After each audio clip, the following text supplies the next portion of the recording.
National Chief, great to see you. The AFN has laid out its priorities. This has happened in previous federal elections where, well, you were a regional chief at the AFN. How hopeful are you that these priorities will actually be addressed by whomever forms government? I do feel that we are in a unique time, and I had mentioned this during the press conference today that Canadians are generally more empathetic and understand our issues more, especially in light of our little children being recovered at former institutions of assimilation and genocide, I call them.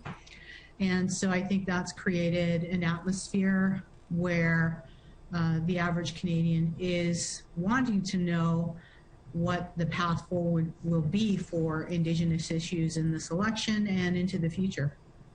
In previous elections, the Assembly of First Nations had identified where the Indigenous vote had had an impact or could tip the scales. Didn't see that happening this time around. Why was that decision made? Actually, we do have that information.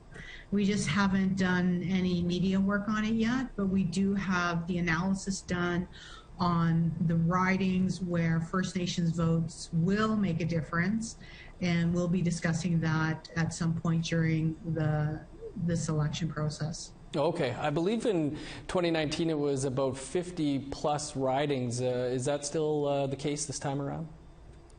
Yeah, I imagine it's the same amount, but I don't have those figures yet in front of me in terms of the ridings or the details, but certainly as we know more details, we're going to be either doing media releases or doing some social media on it.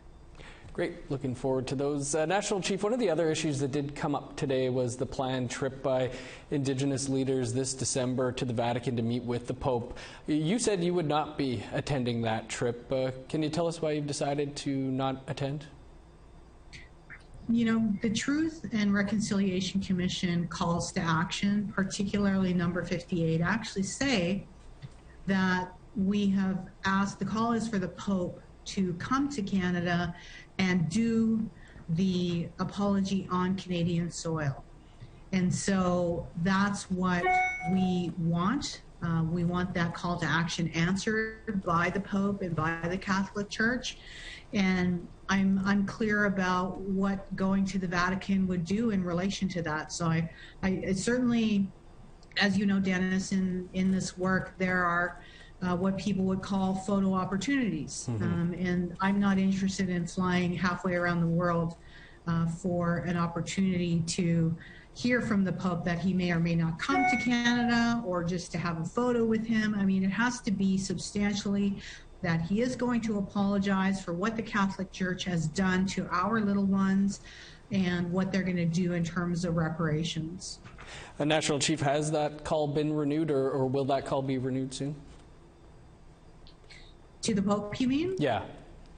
Yeah, we are actually in discussions with the bishops, the Canadian Council of Bishops, and I believe that those discussions are ongoing. So we will hopefully have some news moving forward.